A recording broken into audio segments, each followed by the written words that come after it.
Namaste. Welcome back to Nuclear Medicine Solutions YouTube channel.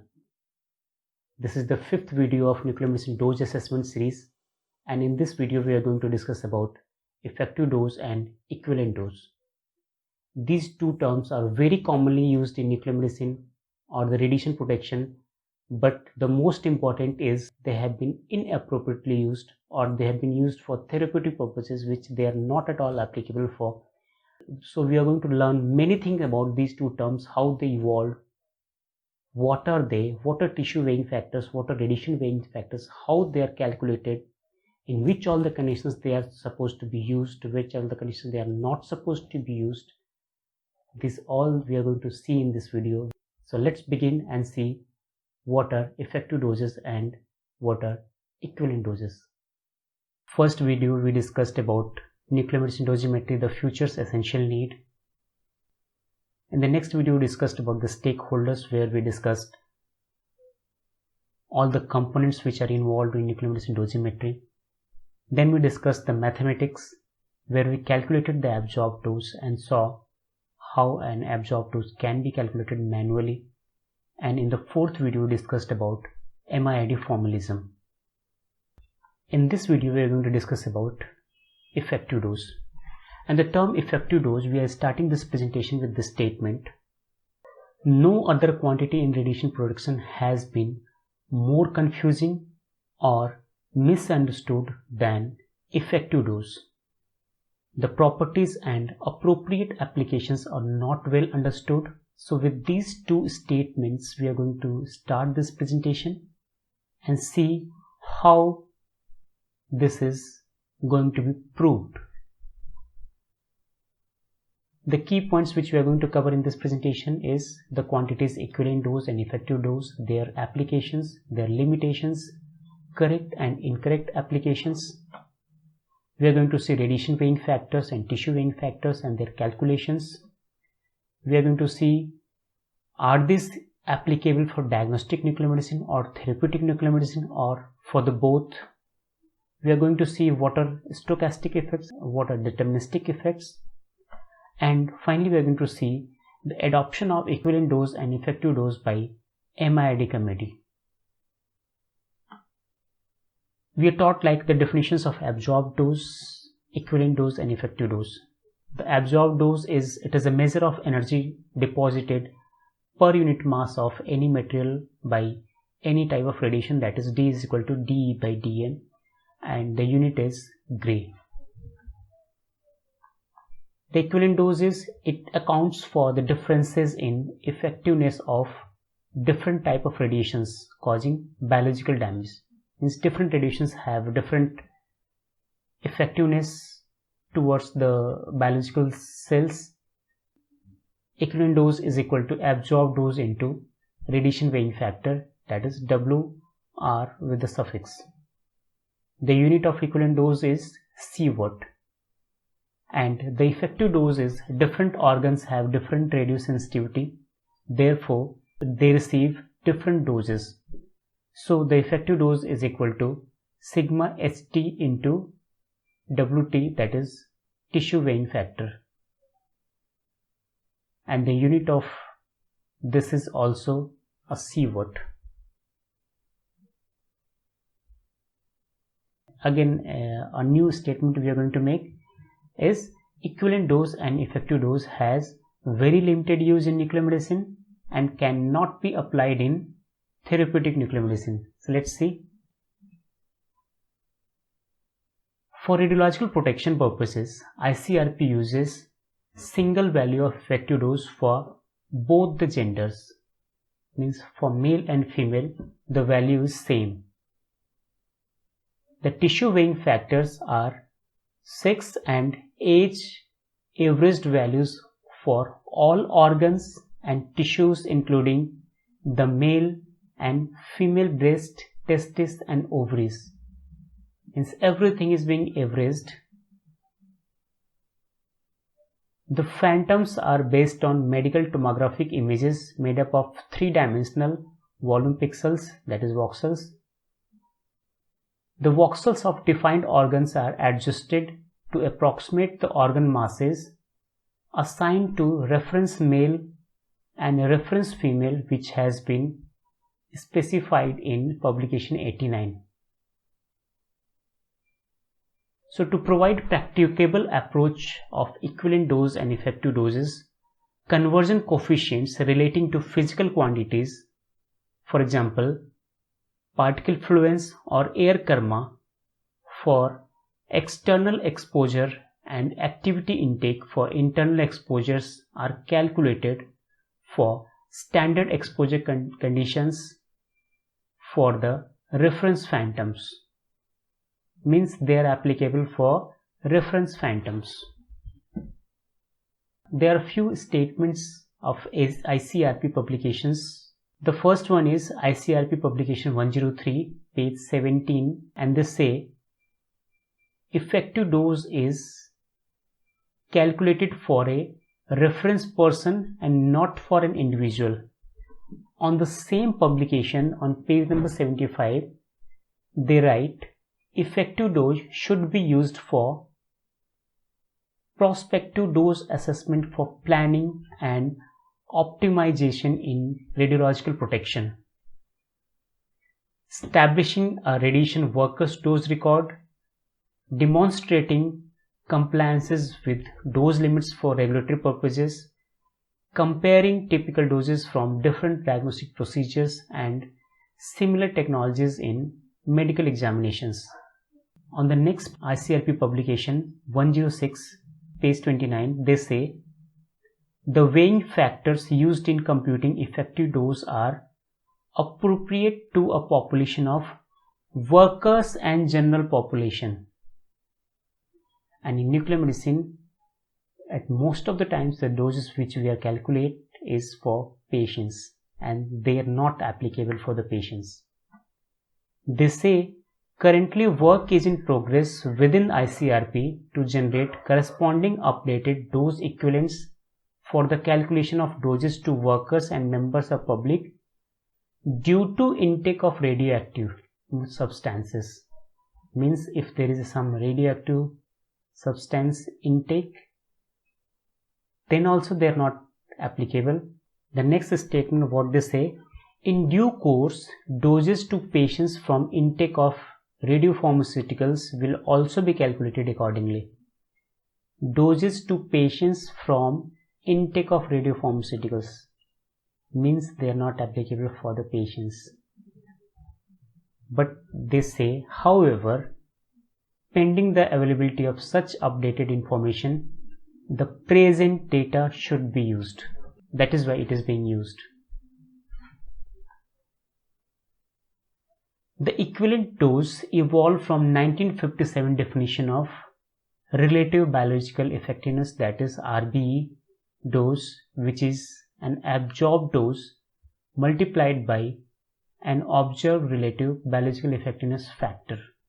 The RBE dose became dose equivalent in ICRP publication 26, which was published in 1977, and it was a product of the absorbed dose, quality factor, and any other associated factor which causes stochastic effects such as dose rate and macroscopic distribution of energy deposition. So this was accounted for this all the three things, and it was a subjective calculation. The quality factor Q was based on the collision stopping power in the water at a point of interest in KeV per micrometer, but was simplified to a value of 1 for X-rays, gamma rays and electrons, 10 for neutrons and protons, and 20 for alpha particles. Pay a little attention on the term equivalent dose and dose equivalent. These two are not the same terms, they are two different terms. In ICRP publication 26, which was of 1977, dose equivalent was representing a physical quantity multiplied by a subjective factor, which just we have discussed, RBE. It was multiplied by a subjective factors. In ICRP 60 of 1991, dose equivalent became equivalent dose as an intermediate quantity for single purpose of calculating effective dose. Means for calculating effective dose, this was the intermediate term, while dose equivalent was retained as an operational quantity. So dose equivalent is absorbed dose multiplied by a quality factor, whereas equivalent dose is absorbed dose multiplied by radiation weighing factors. And both equivalent dose and dose equivalents retain the unit sievert. So dose equivalent it's a product of dose, that is absorbed dose, and the quality factor Q, and it is represented as H, and H is equal to D into Q, whereas equivalent dose is represented as H with suffix T, HT, and the equivalent dose in a tissue or organ T is given by HT is equal to sigma R WR into DTR, where DTR is the mean absorbed dose from radiation R in a tissue or organ T, and WR is radiation weighing factors. So the equivalent dose is a radiation protection quantity defined by the RCRP to be used in the system of radiation protection for radiation workers and not for nuclear medicine patients. It is used to relate absorbed dose to the probability of stochastic health effects. The radiation weighing factor values are not intended for use in predicting deterministic effects, and if used as such may result in an overestimation of their occurrence and severity to irradiated tissues. The dosimetry quantities of relevance to deterministic effects are RBE weighted dose, biological effective dose, equivalent uniform dose, and isoeffective dose. These all the terms has been discussed in MIID publication of 2009, which we will discuss in the next presentation. So how the value of radiation weighing factors are calculated in equivalent dose. It roughly accounts for the ability of different radiations to cause biological effects. This difference is accounted in terms radiation weighing factors and accounts for linear energy transfers, that is LET, and the values of radiation weighing factors for photons, electrons, positrons and beta particles are 1, for alpha it is 20, for protons and charged pions it is 2, and for neutrons it is variable from 2.5 to 20.7. Let's see the radiation weighing factor for Auger electrons. There are some radionuclides used in nuclear medicine, for example 99M technetium, iodine-123, iodine-125 and thallium-201. They emit Auger electrons. And the radiation weighing factor for these low energy electrons based on their RBE may be higher than 1 when the radionuclide is incorporated into the DNA of the cell nucleus. So if they are incorporated into the DNA of the cell nucleus, then their RBE is much higher than 1.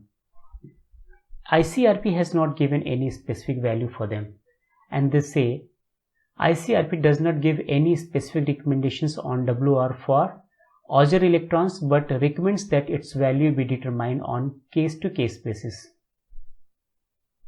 The AAPM, that is American Association of Physicists in Medicine, in their report of 49, they recognize that RBE caused by Auger electrons emitted by DNA incorporated radionuclides is similar to the seen by alpha particles, that is by 20.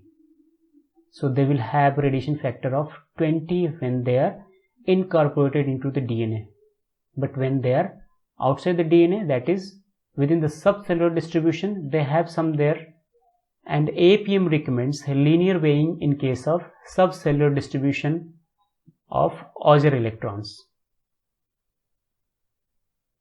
So the term effective dose is a derived quantity, account for all radiation types organs, tissue radiosensitivity, population groups, and multiple biological endpoints calculated at low doses.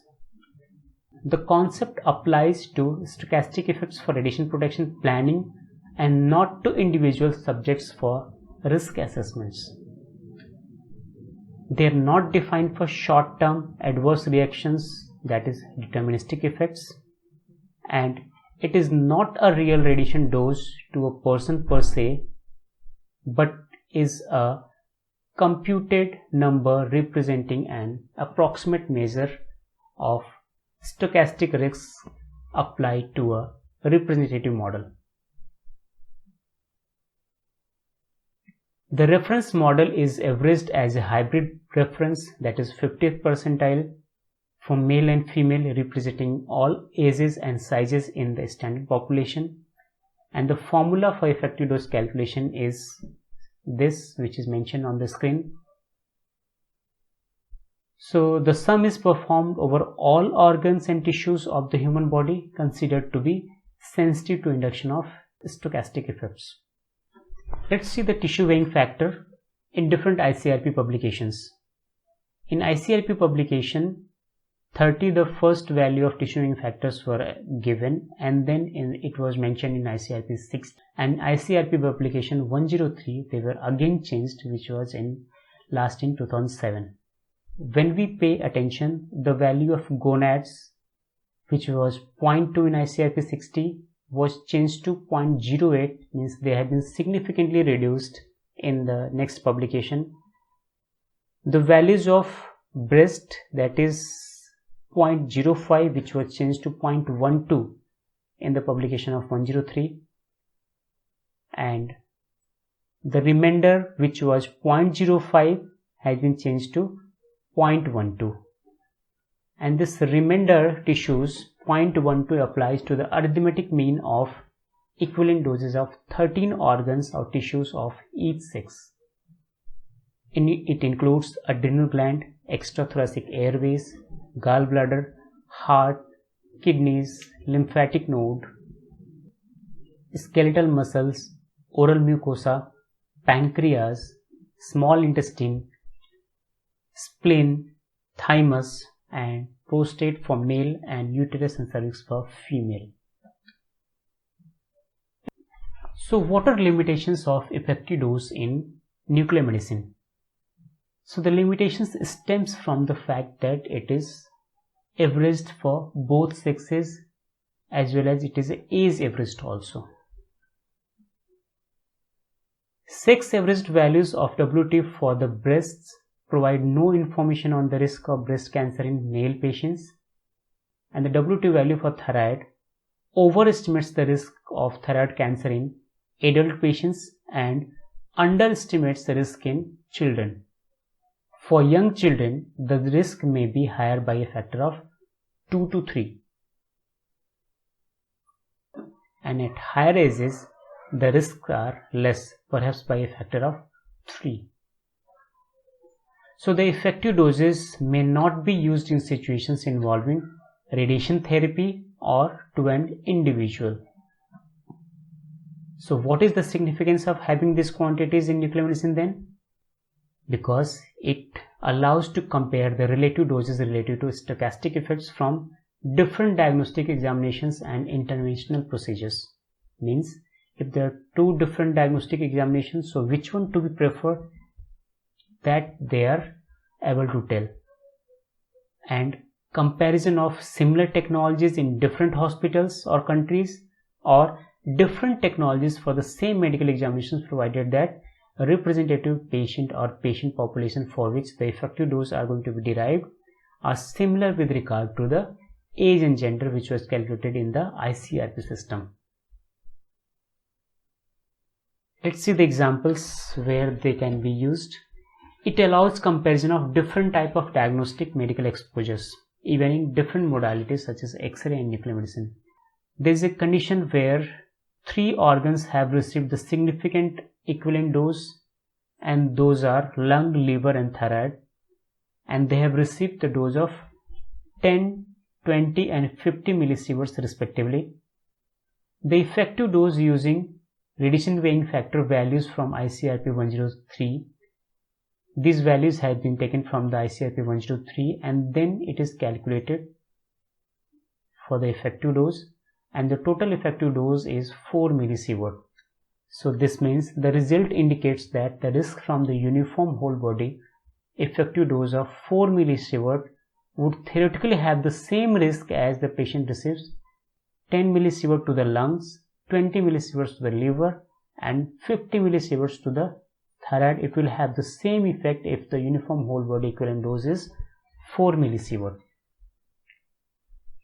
In the next example, it allows comparison of different radiopharmaceuticals. For example, use of thallium-201 chloride with 99 technetium system maybe for use in myocardial imaging studies. In example, suppose 2 millicurie or 74 MVQ of activity has been used for thallium-201 and 740 MVQ of activity has been used for technetium 99M in the resting conditions. So the highest dose organ is thyroid, which receives 40 milligray, and kidney 30 milligray in case of thallium-201, and the total effective dose becomes 11.5 millisievert. Whereas in case of system EB, where 20 millicurie has been given to the patient, the highest dose received by gallbladder, which is 29 milligray, and the kidneys is 27 milligray, and the total effective dose is 6.7 millisieverts. There may be different conditions where for the choice of any radiopharmaceuticals, but strictly from dose point of view, the use of system EB appears more desirable, although this was not immediately obvious by looking at the highest dose organs. In the next example, effective doses from radiopharmaceuticals may be added to those received from other procedures outside of nuclear medicine.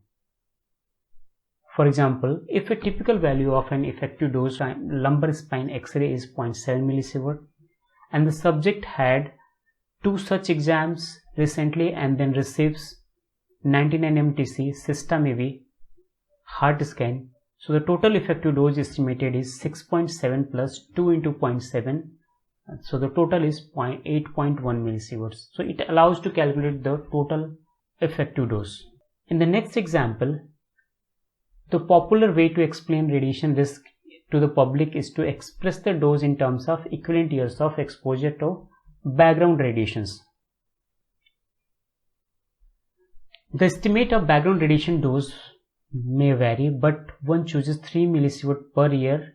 Then as an example, system EB study which we have just discussed may be equivalent risk to slightly more than 2 years of exposure to natural background radiation. So what are biological aspects of radiological protection? Radiological protection deals with 2 types of harmful effects. High doses will cause deterministic effect or harmful tissue reactions, often of an acute nature, which only appear in the dose exceed a threshold value. So if only a threshold value is exceeding, then only these kind of effects will be seen, and they are called as deterministic effects. And the both high and low doses may cause stochastic effects, which are cancer or heritable effects. So this does not have any threshold limit and it can happen at both high and low doses. And the inappropriate use of equivalent dose term is because of overall high uncertainty, effective dose should not be used for retrospective investigations of individual exposure and risk, in treatment decisions, in assessing radiation dose to medical patients. So what are deterministic effects? They are generally observed soon after exposure to radiation. The effect is clearly associated with radiation exposure. There is a threshold dose below which the effect will not be observed, and above this threshold the magnitude of effect increases with dose. The symptoms are nausea, vomiting, diarrhea, erythema, epilation, that is loss of hair, bone marrow depression, damage to the unborn child. And what are stochastic effects? They are effects. These effects are probabilistic. These effects may manifest after many years, even decades after the radiation exposure. A threshold may not be observed. The probability of effect increases with dose, and you cannot definitely associate the effect with radiation exposure. So exactly you cannot differentiate or define that this is because of radiation only. So the examples are cancer induction and genetic effects. Now let's see the adoption of equivalent dose and effective dose by MIID. They adopted this term in 2009 in pamphlet 21. In this publication, they bridged the difference in formulations used by MIID and ICRP. They restated their schema and standardized nomenclatures.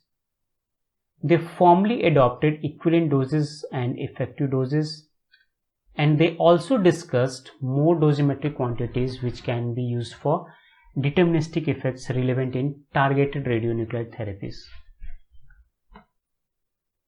In the adoption, they shown their equation as dRTT is equal to A RST into SRT to S to RST. This we have already discussed in the last presentation. For details, just I'll request to go there and watch that video, where A is the total number of nuclear disintegrations, which is also called as time integrated activity, and S is called as a S factor, and it is a radionuclide specific quantity representing the mean absorbed dose rate to target tissue RT at time t after administration per unit activity present in source tissue.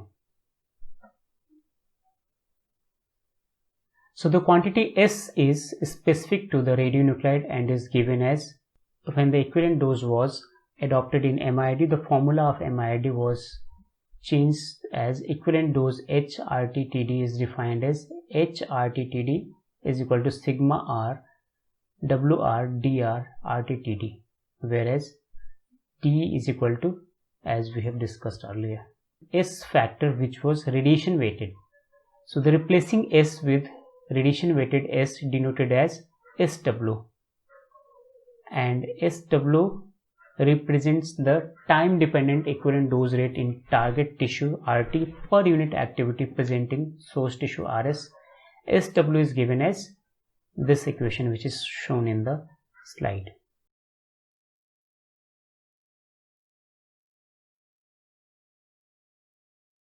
In the next video, we are going to see terminologies which are useful in deterministic effects, that is relative biological effectiveness, biological effective dose, equivalent uniform dose, and isoeffective doses. So these four terms we are going to discuss in detail in next video. These all the references has been used in this presentation, that is ICRP publication 90, 2007 and 2008, Michael J. Stavin's book of 2008, that is Fundamental of Nuclear Medicine Dosimetry, MID publication 2009, and The Practice of Internal Dosimetry in Nuclear Medicine by the author Dr. Michael J. Stavin. Thank you very much for watching this video. Please feel free to write us at support@nuclearmedicinesolutions.in for any queries or feedback. Thank you very much.